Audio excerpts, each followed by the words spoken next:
आज 31 अगस्त है। आज हमारे जन्मदाता स्वर्गीय श्री नरेश चंद्र श्रीवास्तव की पुण्यतिथि है। उन्होंने अपनी सेवा ग्राम विकास विभाग में दिया, साथ ही साथ वो परिवार और समाज में एक अनुशासन पसंद व्यक्ति थे। उनके जीवन और उनके जीवन स्थली से जुड़े हुए लोग आज हमारे संवाद में सजीव आपके साथ अपनी बात रखेंगे। हमारे साथ पूर्वांचल राज्य जन आंदोलन के राष्ट्रीय अध्यक्ष अनुज राही हिंदुस्तानी जी जुड़ चुके हैं। अनुज राही जी बस्ती के हैं और बस्ती जो है स्वर्गीय श्री नरेश चंद्र श्रीवास्तव की जन्मस्थली थी, वो वहीं के थे। बाकी शेष जो लोग जुड़ रहे हैं उनका सीधा स्वर्गीय नरेश चंद्र श्रीवास्तव से रक्त का रिश्ता था, तभी उनसे जुड़े हुए लोग थे। आज हम यहाँ पर बात करेंगे उनके बारे में, उनके पुण्यतिथि में उनको याद करते हुए आज अपने शब्दों से अपनी भावांजलि, अपनी श्रद्धांजलि देंगे। उसके बाद और उस भाव को उनके वंश बेल के लोग प्रस्तुत करेंगे। अब जो उन्होंने, कुछ ने प्रत्यक्ष महसूस किया, कुछ ने कुछ महसूस किया, कुछ ने बिल्कुल कुछ महसूस किया, लेकिन जो उनके बारे में सुना जाना पाया उसको उन्होंने महसूस किया, जो वो हमारे आपके सामने रखेंगे। उसके बाद एक महत्वपूर्ण बिंदु आएगा कि जो उनकी सोच थी, समग्र विकास के प्रति उनकी जो लगन थी, ग्राम विकास विभाग में वो सेवारत थे। उन्होंने अपने पूरी सेवाएं ग्राम विकास विभाग में दिया। परिवार के लोगों को वो सेवा भाव का एक मंत्र देते थे, लेकिन पूरी तरह से सेवा भाव में संलग्न रहने के बाद भी क्या वो पारिवारिक दायित्वों की पूर्ति करते थे या नहीं करते थे, ये हम समझेंगे उनके बाद की एक पीढ़ी के बाद की दूसरी पीढ़ी से कि वो क्या समझते हैं। विकास और प्रशासन का नजरिया क्या होना चाहिए, ये हम बाद में बताएंगे। अनुज राही जी जो बस्ती के हैं, स्वर्गीय नरेश जन्मस्थली के, उनके समग्र विकास और प्रशासन पर उनके मंतव्य सुनने के बाद मैं आखिर क्या थी ग्राम विकास के प्रति अनुशासन और प्रशासन के प्रति स्वर्गीय नरेश चंद्र श्रीवास्तव की विचार और उनका। आज का ये कार्यक्रम हमारे परिवार के लिए अति महत्वपूर्ण है। हम उन्हें याद करते हैं, हमारे बीच में वो नहीं है, लेकिन उससे भी महत्वपूर्ण मुझे ये समझ में आता है कि उनके जो विचार थे, उनके जो कर्म पूरक संदेश थे, उनके जो रिश्तों के बांधने की एक ललक और एक सोच थी, उसका क्रियान्वयन होते रहना चाहिए। तो आज 3 लोग, कानपुर विजय श्रीवास्तव, उन्नाव से उत्कर्षा चौधरी और हरियाणा गुरुग्राम से प्रतीक श्रीवास्तव जुड़े हुए हैं, जो उनके बारे में, अपने रिश्ते के बारे में, उनके बारे में, उसके बाद हम अनुज राही जी के पास चलेंगे और समझेंगे कि विकास और प्रशासन के लिए, समग्र विकास और प्रशासन के लिए हमें क्या चाहिए, क्या होना चाहिए। इस बीच में जो भी टिप्पणियां आएंगी हम उनको आपके सामने प्रस्तुत करेंगे। सबसे पहले, अभी स्क्रीन से पर नहीं है, मैं चाहता हूं आ जाएं उत्कर्षा भी, नहीं है, मैं चाहता हूं आ जाएं उत्कर्षा भी। हाँ उत्कर्षा, आप बताएंगे, आप बताएंगे, आप आज इस कार्यक्रम की आपको प्रस्तावना रखनी है, कि आपको प्रस्तावना रखनी है।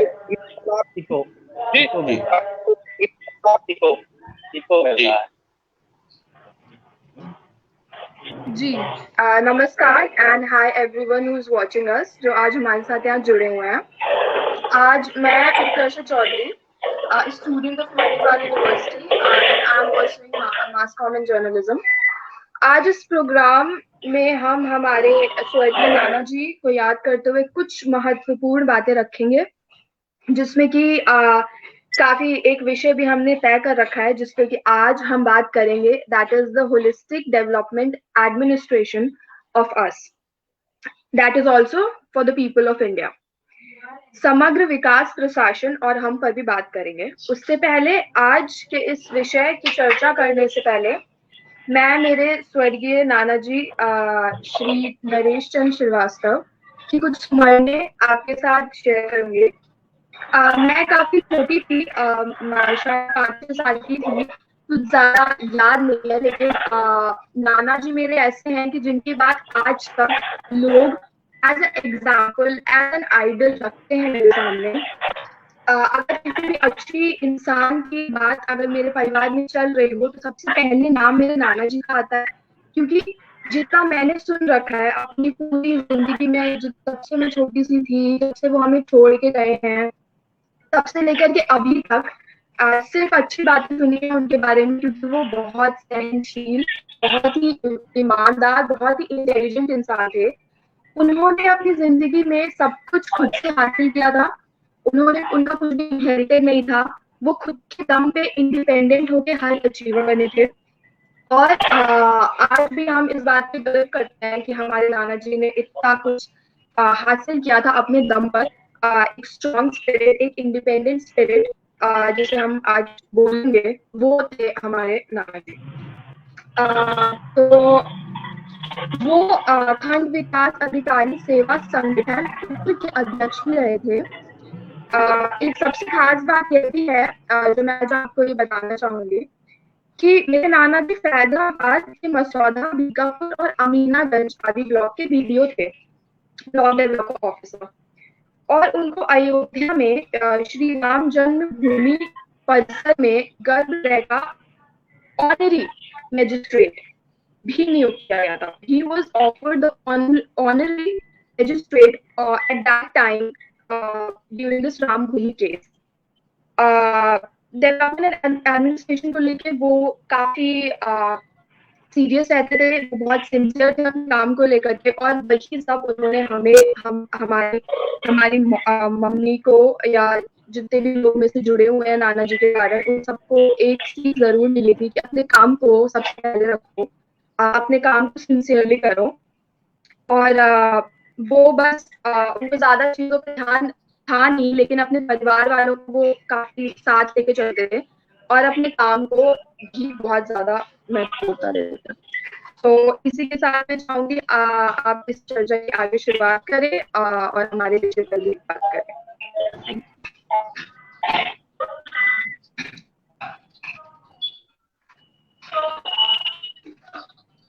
कुछ आवाज में दिक्कत। हेलो, करे आवाज में दिक्कत है, अगर कहीं मोबाइल या कुछ खुला हो सभी लोग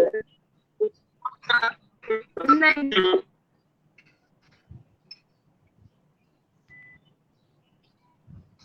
हेलो, अच्छा मुझे लगता है कि हाँ उत्कर्षा,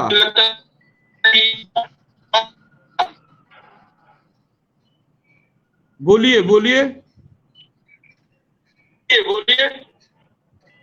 वापस से। चलिए आप देखिए कुछ जो हमारी बहन है बड़ी, उनका भी ऑलवेज राम पांडे जी फैजाबाद के ही चौरा बाजार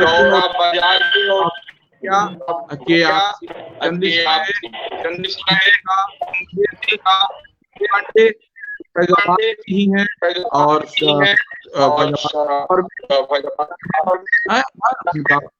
वो और लेकिन लखनऊ रोजगार और नौकरी दोनों कर रही है। अभी वेल्डर आपके लिए आवाज आती है, लेकिन प्रॉब्लम के कारण है, लेकिन हम अपनी बात को जारी रखेंगे।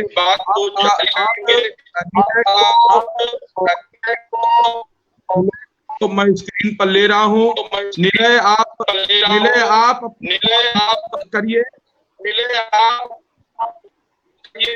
जी।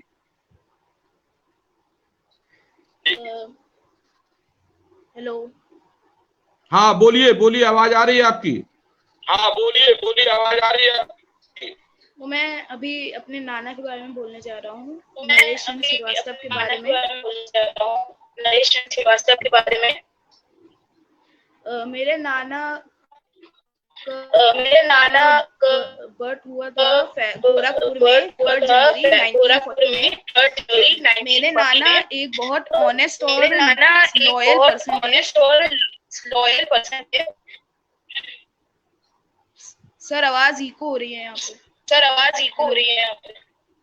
हाँ आप बोलिए, आप मोबाइल चल रहा है या तो इंटरनेट की है प्रॉब्लम। आप कंटिन्यूअस रखिए, वो आवाज आती रहेगी। जी।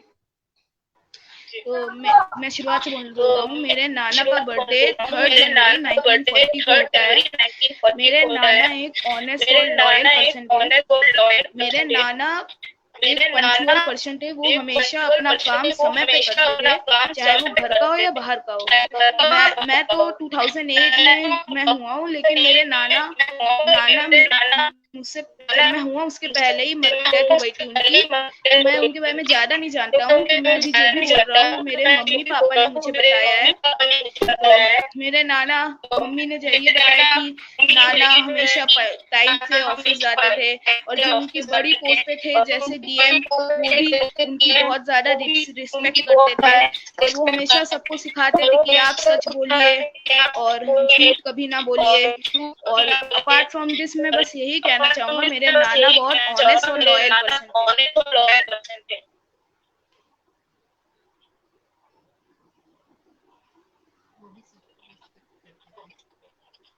हेलो।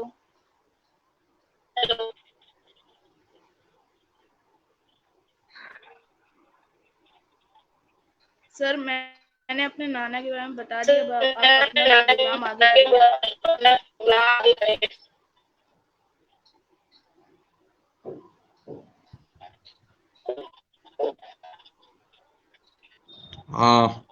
मैं थोड़ा सा आवाज आ रही है सभी को? हेलो, सभी को आवाज आ रही है? जी।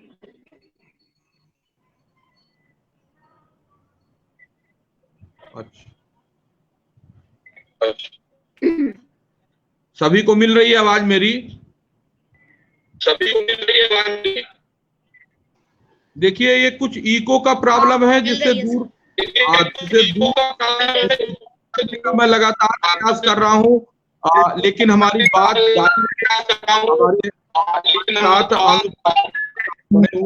उनसे उस चीज को समझना है, अपने जीवन में हमारे जनदाता और आपके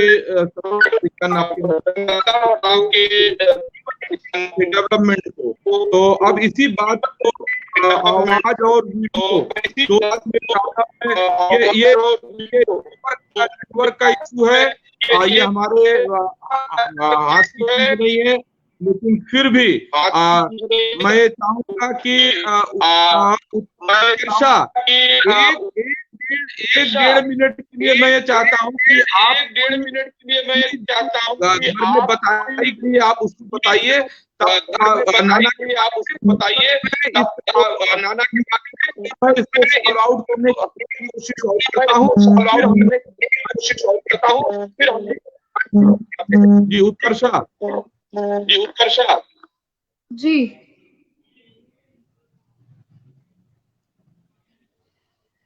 जी हाँ, जैसा कि मैं कह रही थी, मेरे नाना जी के बारे में जैसा मैं बता रही थी पहले, तो उनके बारे में काफी सारी बातें सुलझी हुई थी। वो ऐसे कोई प्रॉब्लमेटिक पर्सन नहीं थे। उनको उनका सब कुछ काफी सॉर्टेड था। वो काफी सरल सी जिंदगी जीते थे। उनको ज्यादा लग्जरी या ज्यादा चीजें ज्यादा वो नहीं थे, कुछ शौक टाइप के। वो काफी सिंपल से इंसान थे। जैसे मैंने कहा कि वो हाई स्पिरिटेड थे काफी। तो उनको अपने काम से और अपने परिवार वालों से ही ज्यादातर मतलब रहता था। वो कहीं से कुछ एक्स्ट्रा या कुछ आ, खास आ, वो नहीं थे इधर उधर से कुछ। एंड उनका स्वभाव एकदम शांत था। उनका दिल एकदम साफ था, जहां तक कि मैं जानती हूँ और मेरे को बताया जाता है। वो जो जिस पद पे थे उस वहां उसको वो वेल डिजर्व करते थे। उन्होंने वो अपने खुद के दम पे पाया था उसको। किसी चीज अपनी खुद की मेहनत से वो बहुत इंडिपेंडेंट थे, काफी हाई अचीवर थे। और अपने बस में जितना भी हो सकता था वो हम सबके लिए करके गए हैं। वो हम सबके लिए करते थे हमेशा। और इससे ज्यादा तो मैंने जितना सुना है कि ब्लॉक डेवलपर ऑफिसर थे, क्योंकि वो काफी इंटेलिजेंट भी थे। तो यही है। आप आगे बढ़ा सकते हैं प्रोग्राम।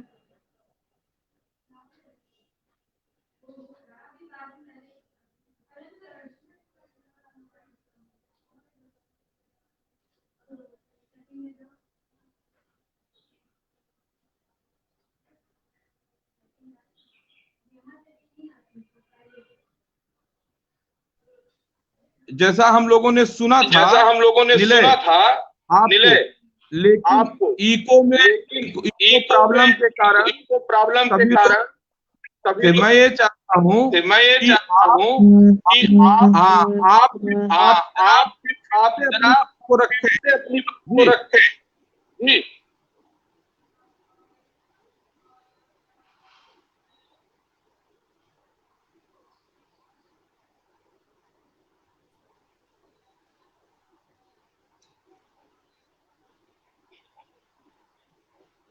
आप नीले आप नीले आप जी आप फिर से अपनी बात को फिर रखिए से जिससे अपनी लोग बात को रखिए जिससे लोग समझ समझ जी। जी। ठीक है। ठीक है। तो मैं फिर से तो मैं अपना फिर बात से रखना चाहता हूँ। अपना बात रखना चाहता हूँ। मेरे नाना का नाम था मेरे नरेश नाना चंद्र का नाम था श्रीवास्तव। नरेश चंद्र उनका श्रीवास्तव। बर्थ हुआ था उनका 3 बर्थ हुआ जनवरी था 3 जनवरी 1940। 1940। मेरे नाना मेरे एक नाना ऑनेस्ट और एक ऑनेस्ट रिस्पेक्टफुल और पर्सन थे, और वो रिस्पेक्टफुल कभी भी पर्सन थे झूठ नहीं और वो बोलते कभी भी थे। झूठ नहीं बोलते थे। वो एक पंचुअल वो पर्सन एक भी थे। वो पंचुअल पर्सन हमेशा भी थे। वो अपने हमेशा ऑफिस का काम अपने हो या ऑफिस का तो घर काम का हो काम या तो हो, घर का तब काम भी हो, वो तब भी वो सही बोलते थे, सही बोलते थे, पंचुअल रहते थे। पंचुअल रहते थे। मेरे मेरे मेरे नाना के जो ऊपर मेरे पोस्ट में नाना थे जैसे डीएम, के जो तो वो ऊपर भी उनकी पोस्ट में थे बहुत जैसे रिस्पेक्ट डीएम, करते थे। तो वो मेरे भी उनकी मम्मी बहुत बताती रिस्पेक्ट हैं, करते क्योंकि थे। मेरा मेरे मम्मी बर्थ बताती हुआ हैं था क्योंकि मेरा 2008 में और बर्थ हुआ मेरे था नाना की 2008 डेथ में हुई और थी मेरे नाना की 2006 डेथ में। हुई थी 2006 में। तो मैं जानता नहीं हूँ तो अभी कि मैं उनके बारे में जानता नहीं हूँ ज्यादा। जो अभी भी कि उनके बताया बारे है में वो मेरी ज्यादा। जो मम्मी भी ने बताया वो बताया मेरी है। मम्मी ने बताया है। और वो सब और वो सब वो हमेशा हम लोग वो को हमेशा मम्मी हम लोग बोलती को है कि मम्मी वो बोलती है कि जब वो वो मम्मी छोटी जब वो थी मम्मी तब छोटी नाना थी बोलते तब थे कि कभी नाना भी बोलते थे झूठ कि मत कभी भी बोलना। झूठ मत बोलना। आज आज के दिन उन्हें आज मरे वो आज के दिन उन्हें उनके मरे वो एक्सपायर हुए उनके थे। एक्सपायर हुए और थे और उनके डेथ हुए हुए उनके 14 डेथ हुए इयर्स हो हुए गए हैं अभी। 14 ईयर्स हो तो गए हैं अभी। आज उनकी तो पुण्यतिथि आज में उनकी बस उन्हें मैं ये पुण्यतिथि में बोलना बस चाहूंगा, उन्हें मैं ये अगर बोलना वो भी चाहूंगा, अगर वो कहीं भी पे हैं अभी अगर तो कहीं खुश पे हैं ही अभी रहे तो होंगे, ही रहे खुश होंगे। होंगे, तो खुश शुक्रिया, बस होंगे। मैं और तो नहीं बोलना शुक्रिया, बस चाहता। आप मैं अपना और नहीं बोलना प्रोग्राम चाहता। आप आगे अपना बढ़ाइए। प्रोग्राम आगे बढ़ाइए।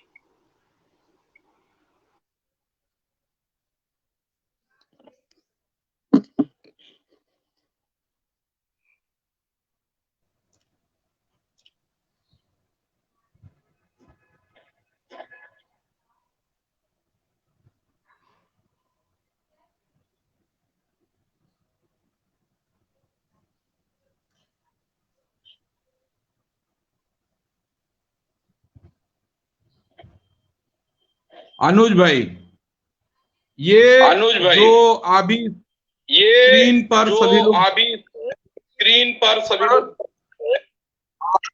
आवाज में आज प्रॉब्लम है, लेकिन सभी लोग स्क्रीन पर देखिए।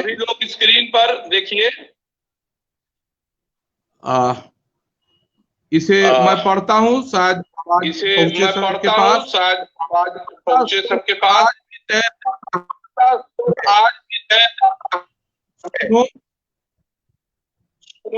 सुनो, मेरे पास हरदम रहा करो, मैं नहीं रह सकता हमेशा साथ।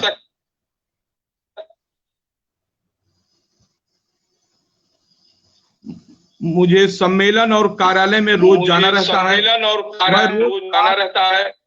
मैं रोज साथ नहीं रह सकता। वही फुसफुसाता स्वर सा तेज होकर तुमको रहना पड़ेगा मेरे पास दिन रात 24 घंटे। देखना तुम रहोगे मेरे पास, मेरे साथ 24 घंटे।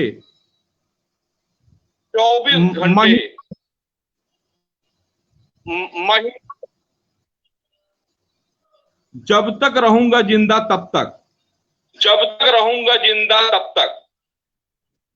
मैं नहीं रह सकता रोज, वो भी 24 घंटे।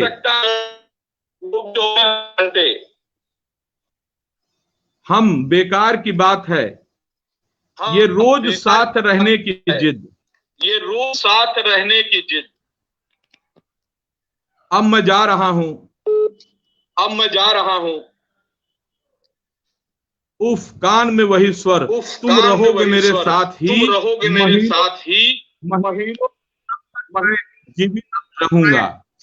अब ये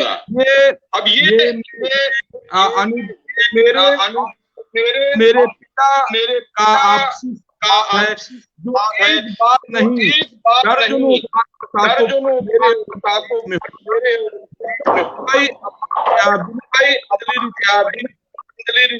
आज आपका कार्यक्रम में, आज सजीव कार्यक्रम में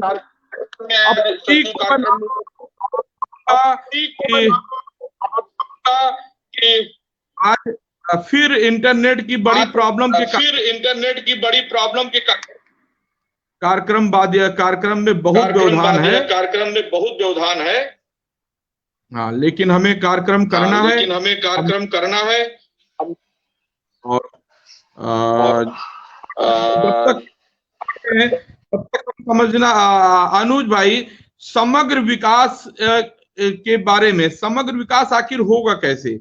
देश में सरकारें हैं, देश में आजादी के इतने दिन हो गए, विकास की योजना बनती है। विकास में बाधक हमारे दृष्टिकोण से, आपके दृष्टिकोण में विकास में बाधक सबसे बड़ी, समग्र कंप्लीट डेवलपमेंट में विकास में बाधक सबसे बड़ी चीज क्या होती है?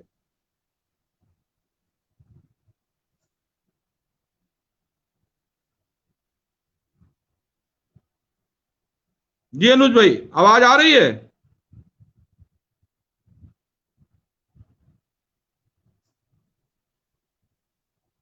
मेरी आवाज मिल रही है अनुज जी? सर्वप्रथम जी आपकी आवाज मिल रही है। और सर्वप्रथम मैं आदरणीय स्वर्गीय नरेश चंद्र श्रीवास्तव जी को अपना सादर नमन करता हूँ, शतत प्रणाम करता हूँ। मेरा सौभाग्य है कि आदरणीय नरेश श्रीवास्तव जी मेरी भूमि बस्ती से थे, यहाँ उनका जन्म हुआ। और एक अद्भुत संयोग और है कि आदरणीय श्रीवास्तव जी ग्राम विकास विभाग में सेवा देते रहे। और मेरे पिताजी भी 1952 से लेकर के 1982 तक उन्होंने ग्राम विकास विभाग में अपनी सेवाएं दी। और 1982 में आजमगढ़ से जिला विकास अधिकारी पद से वो सेवानिवृत्त हो गए। तो ये बहुत अच्छा एक अद्भुत संयोग है कि मुझे स्वर्गीय श्रीवास्तव जी की इस पुण्यतिथि पर समग्र विकास के संबंध में अपने विचार रखने का अवसर प्राप्त हो रहा है। सभी अन्य वक्ताओं जो स्वर्गीय श्रीवास्तव जी के परिवार से भी हैं, मैं कशा चौधरी जी, निलय जी, प्रतीक जी और कार्यक्रम के संचालक अरविंद दोही जी का को प्रणाम करता हूँ। और हमारे सभी ऑडियंस, सभी व्यूअर्स, मैं उनका स्वागत करता हूँ, उनको प्रणाम करता हूँ। देखिए, एक महान राजनीतिक विचारक हुए थे अरस्तु। अरस्तु जी का एक कथन है कि राज्य की उत्पत्ति जीवन के लिए हुई और सदजीवन के लिए वह अस्तित्व में बना हुआ है। तो सदजीवन यहाँ पे बहुत इंपॉर्टेंट हो जाता है राज्य की दृष्टि से, कि राज्य की भूमिका, प्रशासन की भूमिका सदजीवन के लिए। तो अगर हम इस कथन के संदर्भ में समग्र विकास और प्रशासन और हमारी भूमिका को आगे लेकर के जाएंगे तो थोड़ा सा समझना आसान होगा। सजीवन का एक बहुत ही व्यापक यहाँ पर अर्थ लिया गया है। जैसे जीवन से जुड़े हुए जितने भी क्षेत्र हैं, सभी को अगर हम समन्वित और संतुलित विकास की दृष्टि से विकास की ओर ले जाते हैं तो जीवन में एक खुशहाली आती है। तो उस खुशहाली से एक सजीवन आगे बढ़ता है। तो समग्र विकास का संबंध जीवन की खुशहाली से बहुत ज्यादा है। जब हम विकास की बात करते हैं तो सिर्फ तकनीक आधारित विकास ही समग्र विकास या सजीवन नहीं दे सकता। जीवन की गुणवत्ता और जीवन की सुगमता सब जीवन के लिए और समग्र विकास के लिए ये भी बहुत ही महत्वपूर्ण हो जाती है। तो इसलिए इसमें जो हम इस संदर्भ में अगर हम प्रशासन की भूमिका और अपनी भूमिका देखते हैं तो वो एक आम सोच प्रशासन के संदर्भ में और एक अपनी भूमिका के संदर्भ में जो है उससे थोड़ी सी अलग हो जाती है। तो सदजीवन और समग्र विकास, ऐसा समग्र विकास जो आम जनमानस के जनजीवन में समग्र आर्थिक और सामाजिक विकास लेकर के आए, इसके लिए लोक कल्याणकारी राज्य की अवधारणा का जन्म हुआ। और लोक कल्याणकारी राज्य की अवधारणा का जन्म हुआ तो इसको लागू करने के लिए, इसको आम जनजीवन में लागू करने के लिए जो सत्ता आई, जो सत्ता की प्रकृति आई, वो लोकशाही का जो है अवतरण हुआ। और लोकशाही ही लोक कल्याणकारी राज्य की अवधारणा को लागू करने में सफल हो सकती है। लेकिन इसको सफलतापूर्वक जब लागू करने की बात आती है तो इसका पूरा दारोमदार, पूरा दायित्व हमारे प्रशासन के ऊपर जाता है। लेकिन प्रशासन के ऊपर इस महती दायित्व के होते हुए भी हमें नहीं लगता कि प्रशासन पूरी तरीके से इसमें सफल हो पाया है। क्यों नहीं हो पाया है, हमें इन बिंदुओं पर विचार करना होगा कि इतना सब होते हुए भी लोक कल्याणकारी राज्य की अवधारणा है, लोकतंत्र है, फिर भी प्रशासन सदजीवन देने में कहीं ना कहीं सफल नहीं हो पा रहा। तो इस बिंदु पर विचार करने के लिए हमें और आगे इसको अपने डिस्कशन को बढ़ाना होगा। अगर हम आज अपने उत्तर प्रदेश राज्य की बात करते हैं तो उत्तर प्रदेश में भी भारतीय संघ के अधीन लोकतंत्र है और एक हमारा निर्वाचित मुख्यमंत्री है जो सत्ता के शीर्ष पर बैठा होता है। और राज्य की सारी व्यवस्था और व्यवस्था के प्रति सीधे जनता के प्रति जवाबदेही मुख्यमंत्री जी की होती है। लेकिन राज्य बड़ा होने के नाते कहीं ना कहीं राज्य के निर्वाचित मुखिया, जिसकी सीधी जवाबदेही जनता के प्रति बनती है, उसकी राज्य के कोने कोने तक निगाह नहीं जा पाती और हमारा प्रशासन गैर जिम्मेदार, निरंकुश, भ्रष्ट इस तरफ बढ़ता है। तो एक अगर हम सजीवन की बात कर रहे हैं, हम समग्र विकास की बात कर रहे हैं, तो हमें जीवन के हर क्षेत्र में विकास चाहिए।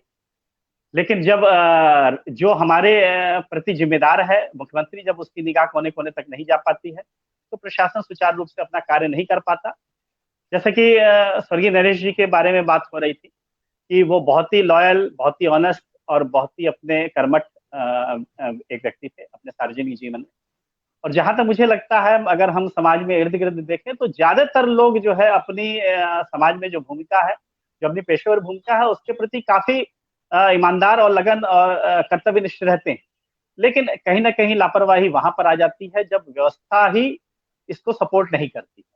व्यवस्था इसको सपोर्ट नहीं करती है, हमारी मॉनिटरिंग नहीं होती है, रिव्यू नहीं होता है, कोई सर्विलांस का सिस्टम नहीं होता है, कोई जवाबदेही नहीं होती है, तो चाह करके भी व्यवस्था गैर जिम्मेदार होती जाती है। तो अगर हम इसकी बात करें तो प्रशासन को जिम्मेदार बनाने के लिए हमारी जो राज्य की या हमारी राजनीतिक व्यवस्था या हमारी प्रशासनिक व्यवस्था है उसका साइज कंट्रोलेबल होना चाहिए।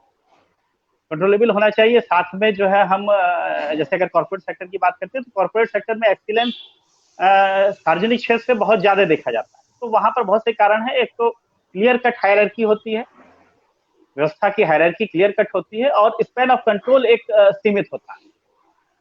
जो अगर हम प्रबंध शास्त्र और लोक प्रशासन की बात करें तो कहा जाता है कि एक व्यक्ति 3 से 5 मातहतों को ही बेहतर गवर्न कर सकता है।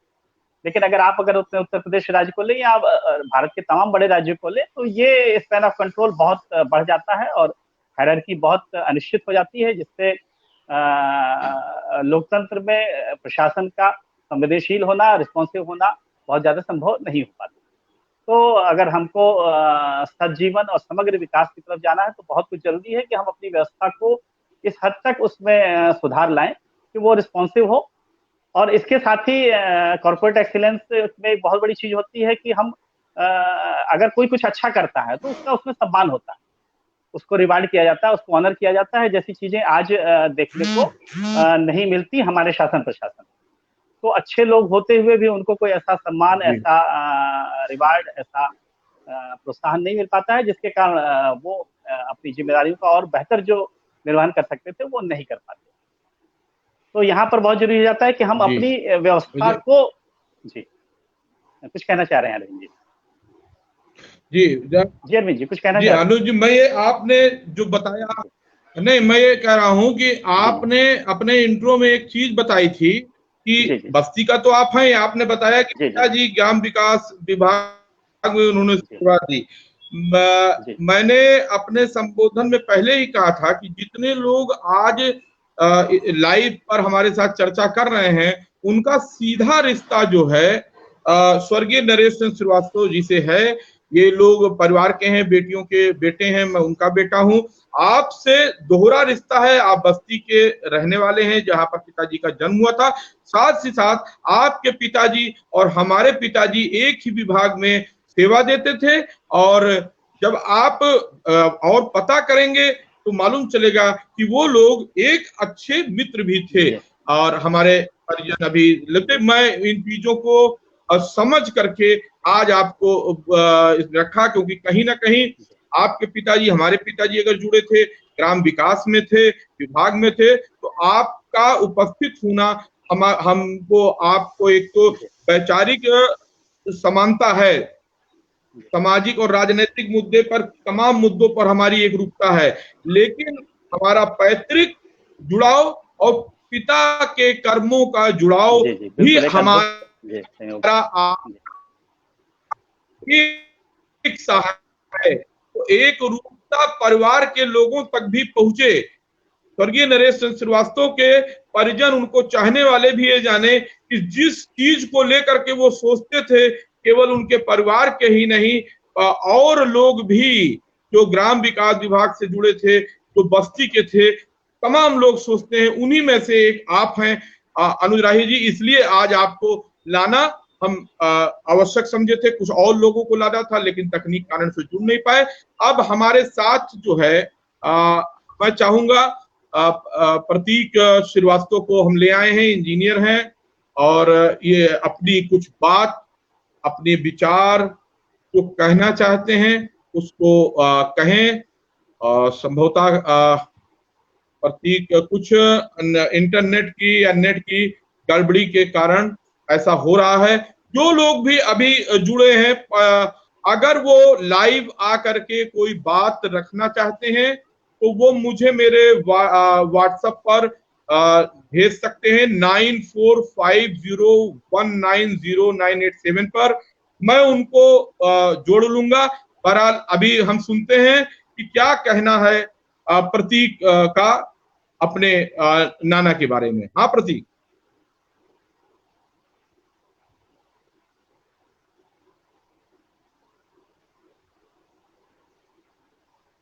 हाँ बोलिए।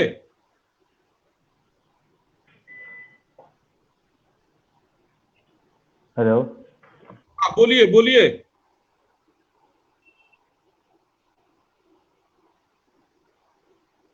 बोलिए, आप बोलिए कुछ। लगातार जो है कोई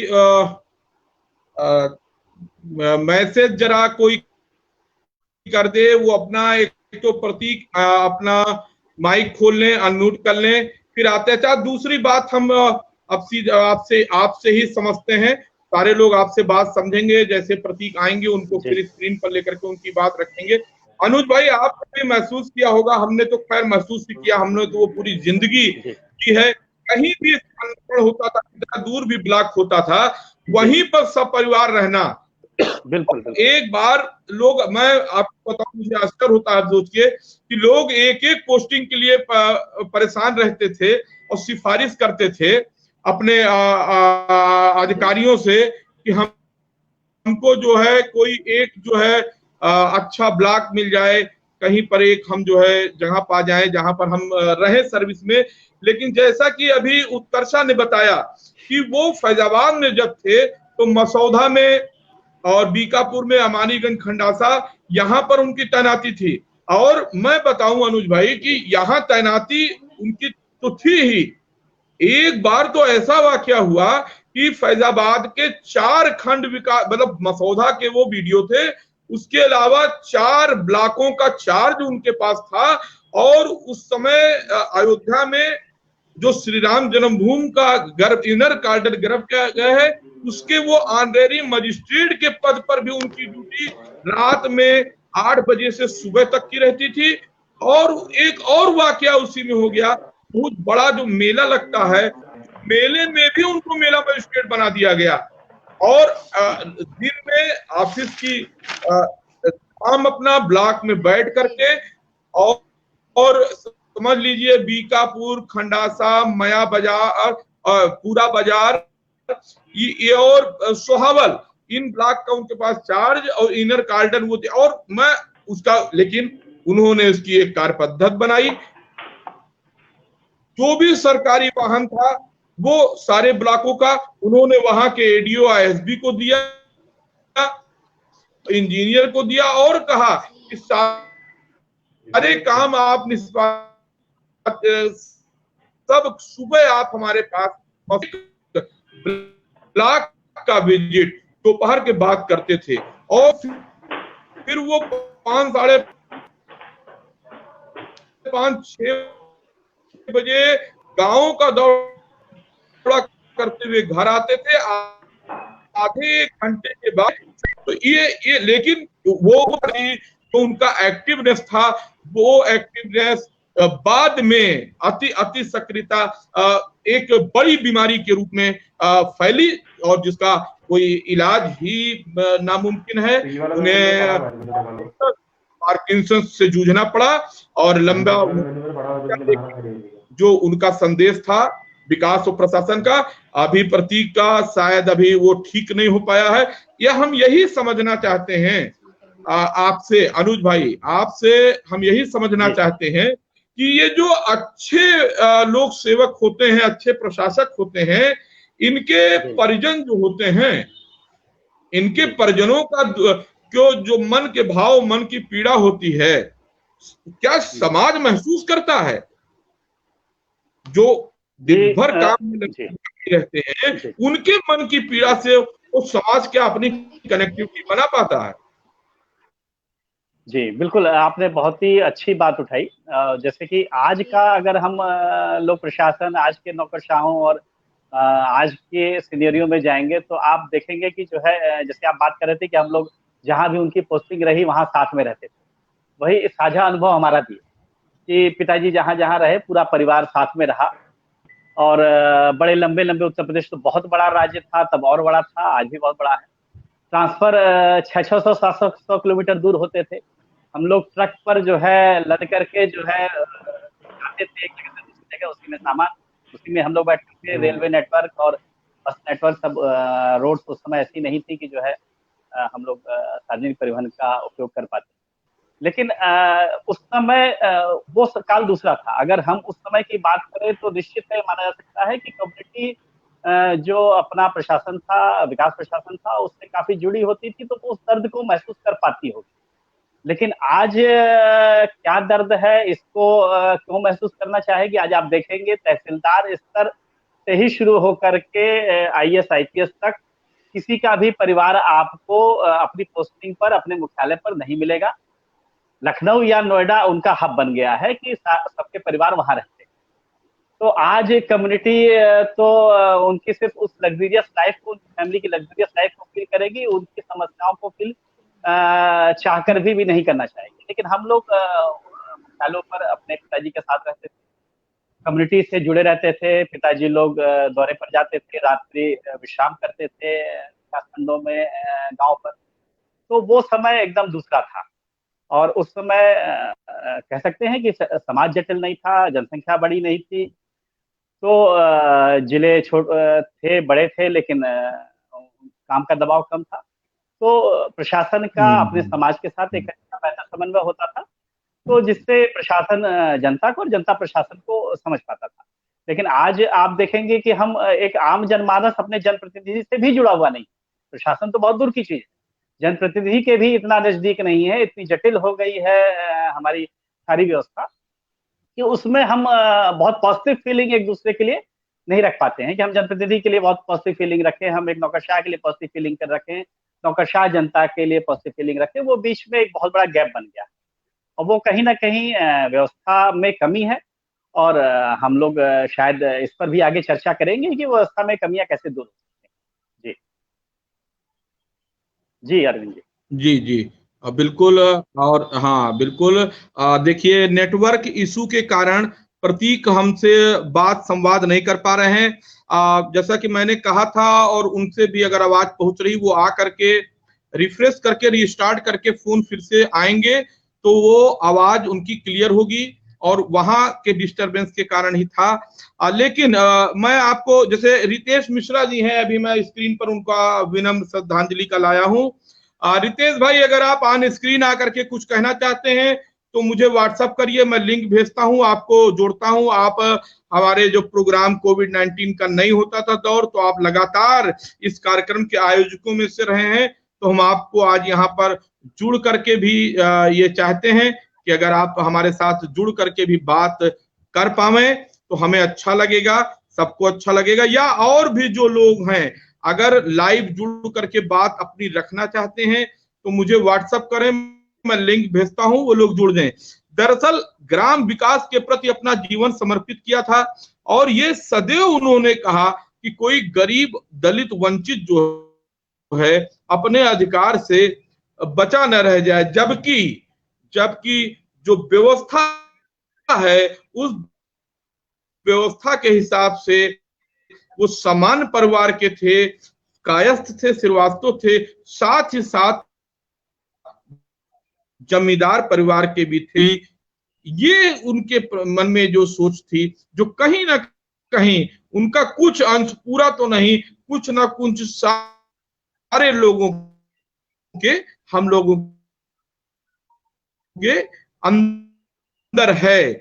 उतना नहीं है, बिल्कुल ये कटु सत्य है, स्वीकारना पड़ेगा। निकालें तो बहुत सीमित होगा, लेकिन कुछ ना कुछ है। अनुज भाई, जो आपके पिताजी ने जीवन जिया, जो संघर्ष किया, उसका कुछ अंश हम लोग ले करके हम लोग जी रहे हैं, हम लोग आगे बढ़ रहे हैं, और उस परंपरा के हम लोग एक वाहक अपने को मानते हैं। और ये हमारी कोशिश रहती है कि हम उनके कामों को आगे अगर बढ़ा सकें तो बहुत अच्छा है, ना अगर बढ़ा सकें तो अपने कामों से, अपने व्यक्तित्व और कृतित्व से उनके नाम को ठेस न पहुंचावे। ये भी हमारे सारे लोगों की एक मंशा होती है।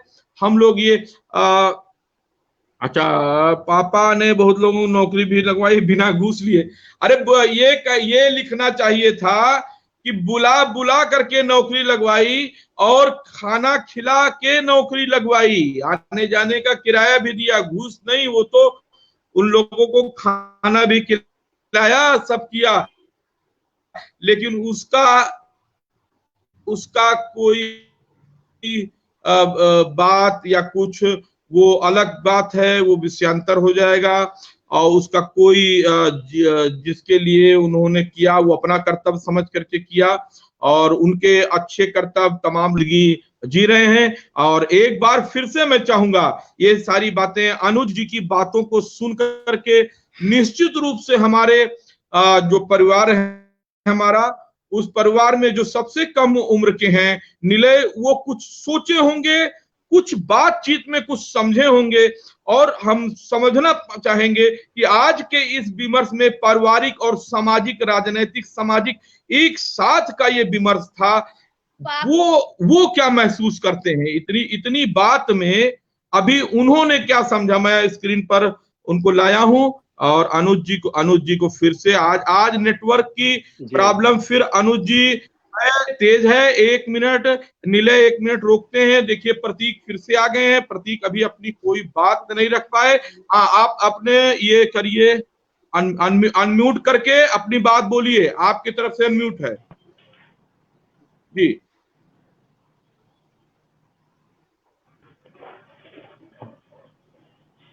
हेलो, हाँ बोलिए बोलिए।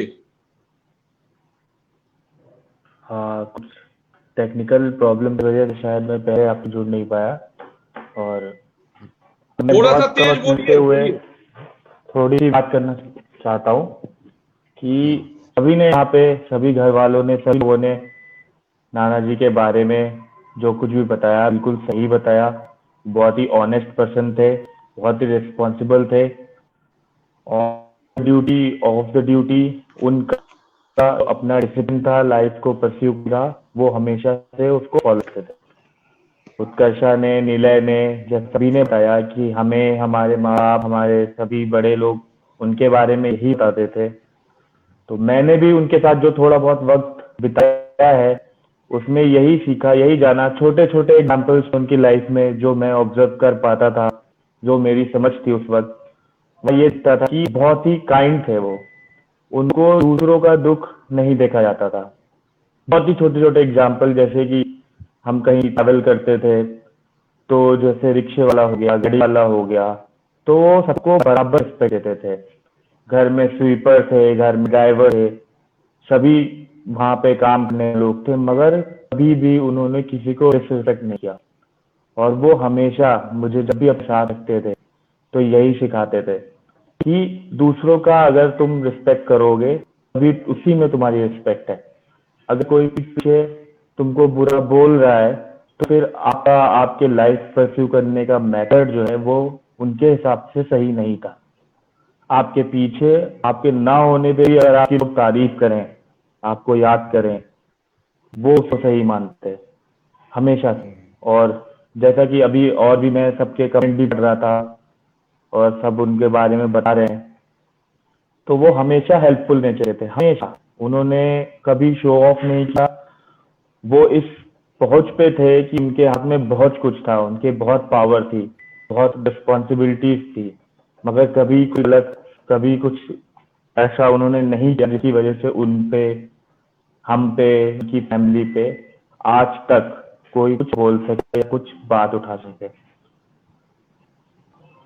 और उनकी लाइफस्टाइल जो वो वर्क को परस्यू करते थे, मैं ये बोलना चाहूंगा कि एक ऐसा किस्सा था उनके साथ जुड़ा हुआ। मैं एक बार उनके साथ एक गाड़ी में कहीं ट्रेवल कर रहा था, मैं था, नाना जी थे, आप थे, अरविंद जी, मामा जी। आपको याद हो ना याद हो, मैं बहुत बहुत छोटा था, मुझे ये बात हमेशा दिमाग में याद रहती है जब भी उनकी बात होती है, जब भी रिलेटेड बात शुरू होती है।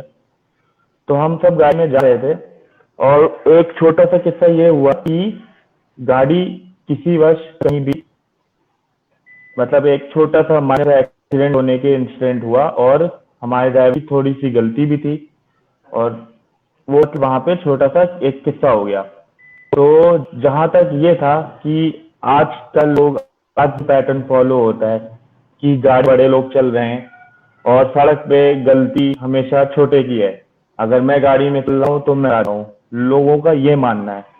और रिक्शे वाले की गलती है तो उसको मार पड़ जाती है, उसको डांट पड़ जाती है, या कोई भी छोटी गाड़ी में, बड़ी गाड़ी में छोटी गाड़ी वाले को चढ़ा देता है। तो वो मैं कभी नहीं भूलता हूँ कि गाड़ी में होने के बावजूद भी वहां पे उनके ड्राइवर भी थे, सिक्योरिटी गार्ड भी था, मैं भी बैठा पीछे, मामा जी भी बैठे हुए थे। उसके बावजूद भी वो सबसे पहले गाड़ी से उतर के उन्होंने गए, उन्होंने सामने रिक्शे वाले को उठाया और उसको बोला कि हमारी गलती है, हमें माफ करिए, हमने ध्यान नहीं दिया, हमें ब्रेक लगानी चाहिए। जबकि वहां मौजूद सभी जानते थे उस हमारी गाड़ी की बहुत ज्यादा स्पीड में नहीं थी, कोई गलती किसी की नहीं थी।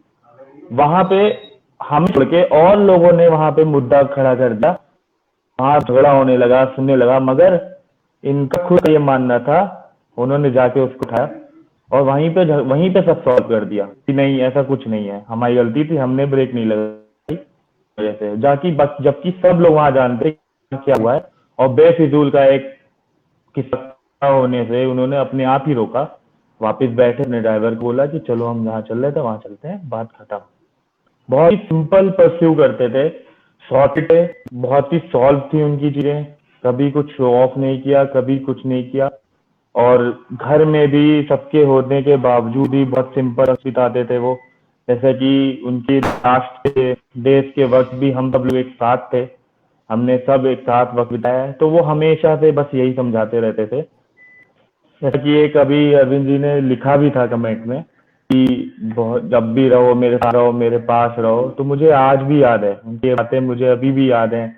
मैं उनके साथ बहुत खेलता था, बहुत घूमता था, टहलता था। तो वो मुझे यही समझाते कि यहीं रहा करो, मेरे साथ रहा करो, मेरे पास रहा करो। और एक ही चीज हमेशा समझाते रहते कि हमेशा हेल्पफुल रहो, जितनी मदद दूसरों की कर सकते हो तुम्हारे अपने एस्पेक्ट में, अपने रेंज में, हमेशा करो। वही वो हमेशा समझाते आ रहे हैं, वही मुझे हमेशा उनकी बातें याद रहती हैं कि वो किसी की हेल्प करने की बारी आती थी तो सबसे पहले इंसान होते थे, जितनी मदद कर सकते थे उन्होंने बहुत लोगों की बहुत मदद की है। बहुत लोग आज भी उनको याद करते हैं, आज भी बोलते हैं। उनके इस काम करने की वजह से कहीं ना कहीं हम लोग भी बहुत लकी हैं, तो हमें माना जाता है इतना, हमें लोग जानते हैं, पहचानते हैं उनके कर्म की वजह से, उनके लाइफ पैटर्न, लाइफ परस्यू करने की मेथड की वजह से। तो बस मैं आपको इतना ही बताना चाहता था कि उनसे जुड़े हुए जो किस्से। अब मैं चाहूंगा अरविंद जी आप इस प्रोग्राम को आगे बढ़ाएं। मेरी आवाज आप तब तक आगे पहुंची है?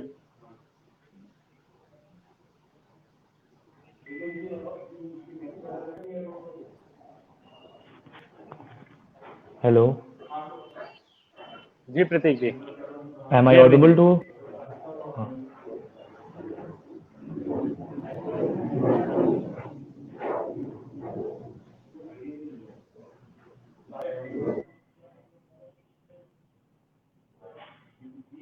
ये बंद है, ठीक है। हेलो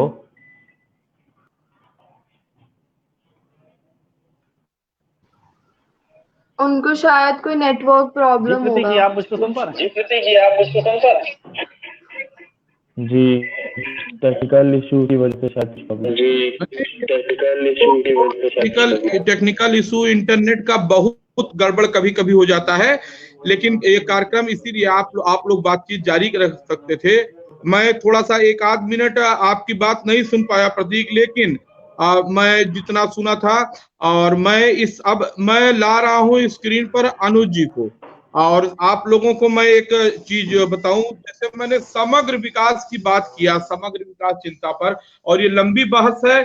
समग्र विकास होने के लिए सबसे अनिवार्य चीज है, जैसे छोटा परिवार सुखी परिवार की अवधारणा है, उसी तरह छोटी छोटी इकाइयां होनी चाहिए जहां पर विकास की किरण हर जगह पहुंच सके और एडमिनिस्ट्रेशन हो सके। छोटे छोटे राज्यों के गठन की संवैधानिक व्यवस्था इसीलिए है, और उत्तर प्रदेश के समग्र विकास को मूर्त रूप देने के लिए उत्तर प्रदेश के पूर्वांचल इलाके के वहां पर राज्य के निर्माण की एक बड़े आंदोलन की जो है जन आंदोलन का जो बीड़ा उठाया है वो अनुज राही जी ने उठाया है, हमारे आपके बीच में है।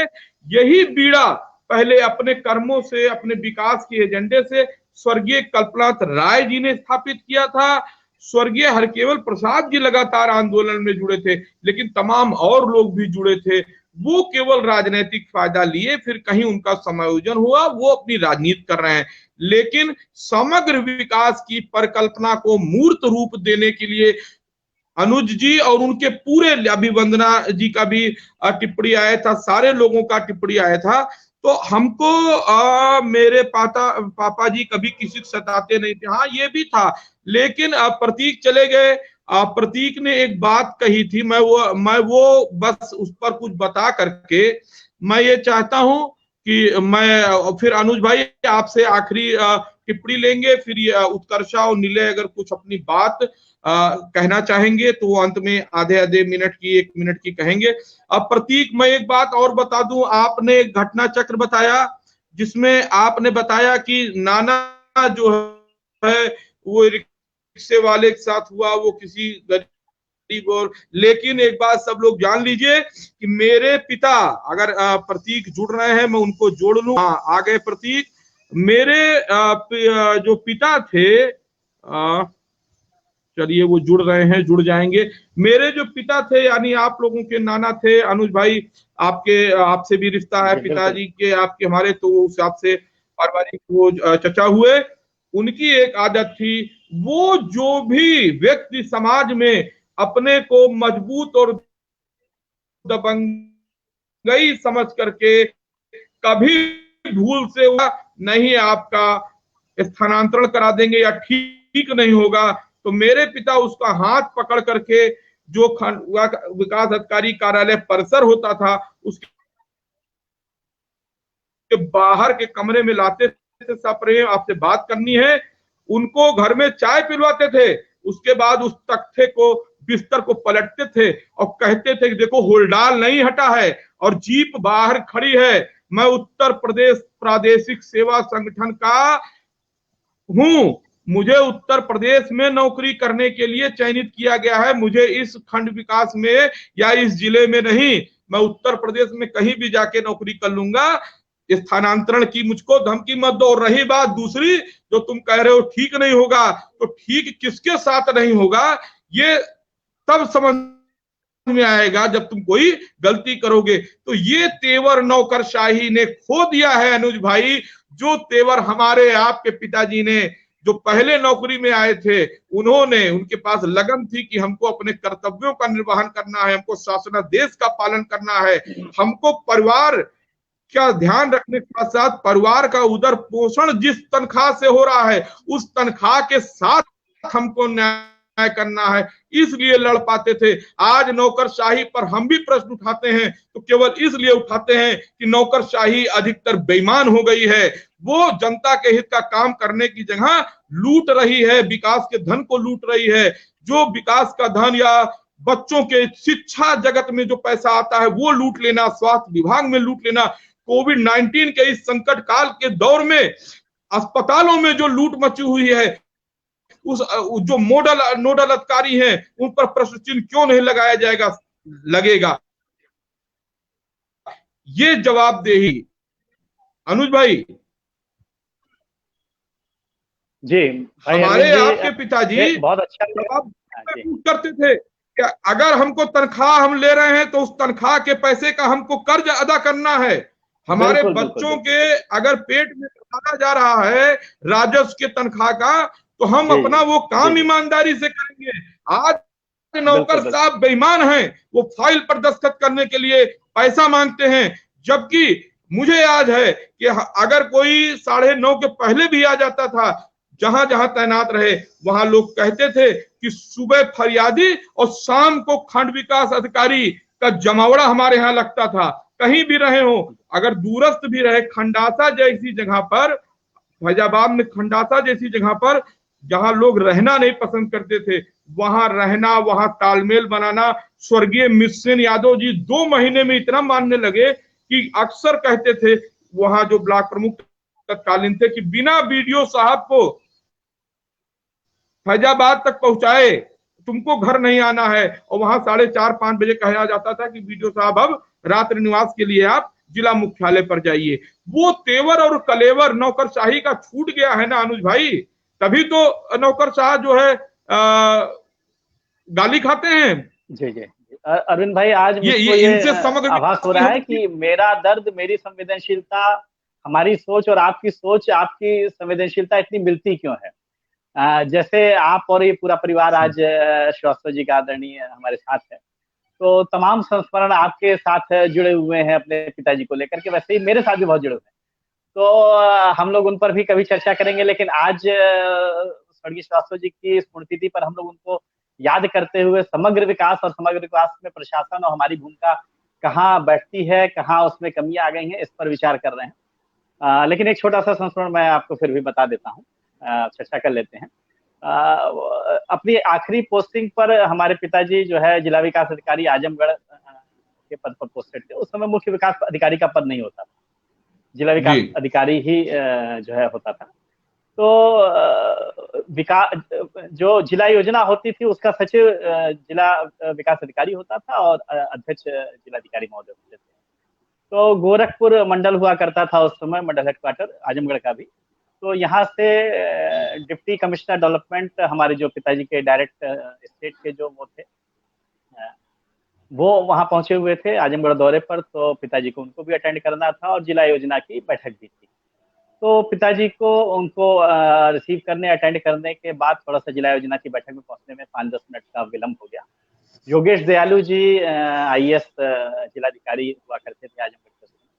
उन्होंने हमारे पिताजी बहुत डेड ऑनर्स और बहुत ही अपने कर्तव्य के लिए जो है सजग, कर्तव्यनिष्ठ व्यक्ति थे। तो उन्होंने कहा कि जो है आप इस मीटिंग से चले जाइए, जब पिताजी ठीक नहीं। तो हमारे पिताजी ने उनसे 2 टूक कहा कि देखिए, जब तक मैं इस आजमगढ़ जिले का जिला विकास अधिकारी हूँ, मैं जिला योजना का सचिव हूँ, तब तक मुझे इस मीटिंग से कोई नहीं निकाल सकता। तो खैर उसके बाद DM साहब चुप हुए और मीटिंग आगे बढ़ी। लेकिन इस वाकये की रिपोर्ट आगे गई शासन को। तो अगले दिन ही DM साहब का हमारे पिताजी दोनों का ट्रांसफर ऑर्डर, दोनों का ट्रांसफर कर दिया गया। लेकिन आप इत्तेफाक देखिए, वही जनता की संवेदनाओं से जुड़े होने के कारण, ऑनेस्ट होने के कारण, कर्तव्यनिष्ठ होने के कारण वाकया ये हुआ कि अगले दिन पिताजी के ट्रांसफर ऑर्डर रुकने का ऑर्डर आ गया और DM साहब का बोरिया बिस्तरा बंधा और वो चले गए। तो ये उस समय जो जनता के साथ जुड़ा होना, जनता के प्रति संवेदनशील होना, लगातार फिर जिसके कारण बढ़ रही है कि जो है जी। तो कह रहे हैं अनुज भाई, इंटरनेट की प्रॉब्लम काफी कह रहे हैं काफी देर भी हो गया है और इंटरनेट की प्रॉब्लम और वो बढ़ रही है। रूटर बार बार बता रहा है। जल्दी से 10-20 सेकंड में 10 से 20 सेकंड में कुछ उत्कर्षा कहना हो कहिए। हमें तुरंत ये विमर्श अपना रोकना पड़ेगा, खत्म करना पड़ेगा। काफी गड़बड़ी है। नीले, आप कुछ को अगर कुछ कहना हो तो आप तुरंत कहिए जी। कोई लास्ट कमेंट जल्दी से? आवाज आ रही है? हाँ, जल्दी से जी। नीले जी से या मुझसे किसे करें आप? मैं नीले जी से, क्योंकि खत्म करना पड़ेगा अनुज भाई। हम लोग फिर ग्राम विकास पर, समग्र विकास तो हम लोग लगातार चर्चा करेंगे ही। जल्दी नीले। बिल्कुल जी नीले।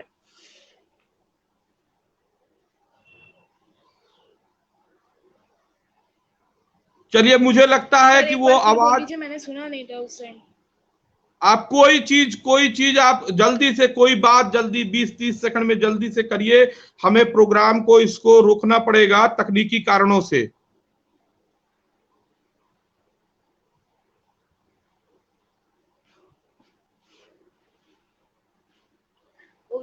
ठीक है, मैं अब शुरू करता हूँ कि मैं यही बोलना चाहूँगा कि आज के दिन नाना मरे थे। आज के दिन उनकी पुण्यतिथि है। अब वो जहाँ पे भी होंगे खुश होंगे और भगवान उन्हें शांति दे। वो क्योंकि एक बहुत सच्चे इंसान थे। मुझे बस एक डाउट रहता है हमेशा कि जो लोग इतने अच्छे होते हैं उन्हें भगवान जल्दी क्यों बुला लेते हैं? यही डाउट है, बस मैं यही कहना चाहता था। और चलिए, वो इसलिए देखिए, वो इसलिए बुलाया जाता है, प्रकृति का नियम है। प्रकृति का नियम है कोई जब तक मृत्यु नहीं होगी, नया शरीर नहीं होगा। आपके नाना की तबीयत बहुत खराब थी, वो जितना चलते फिरते थे चल नहीं पाते थे। और जो बड़ी बहन है हमारी, उन्होंने बंकी ब्लॉक की एक घटना बताई कि वहां पर कोई चोरी करने आया था तो उसको उन्होंने देखा।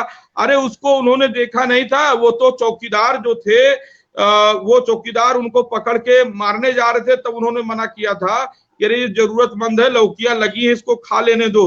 वो तो चौकीदार बहुत जो है वो माने जाने थे। खैर, हम लोग लगातार इस चर्चा को करते रहेंगे। बहुत बहुत आपका धन्यवाद अनुज भाई, हम लोग परिवार के हैं और समग्र विकास प्रशासन पर चर्चा होती रहेगी। जन आंदोलन पर आप चला रहे हैं, उस जन आंदोलन से हम लोग जुड़े हुए, मन से जुड़े हुए हैं, इसलिए आपके साथ सदैव हैं। हम लोग फिर जो है लगातार चर्चा हम लोग करते रहेंगे। आप जब समय देंगे हम मिलते रहेंगे। इसी के साथ आपके शब्दों से, भावनाओं से हम लोगों ने आज दूर दूर रह करके भी एक साथ जुट करके जो स्वर्गीय नरेश चंद्र श्रीवास्तव से श्रद्धांजलि दिया है, उनको याद किया है, उससे हम लोगों को निश्चित रूप से उनके द्वारा, पवित्र आत्मा द्वारा दी गई ऊर्जा और प्रेरणा हमें जीवन में आगे बढ़ने का काम आएगी। आप सभी लोगों का इस कार्यक्रम से जुड़ने के लिए हृदय से धन्यवाद। चोरी से दे देते थे, लेते। चलिए ठीक है, हम लोग फिर मिलेंगे। सबका बारंबार धन्यवाद।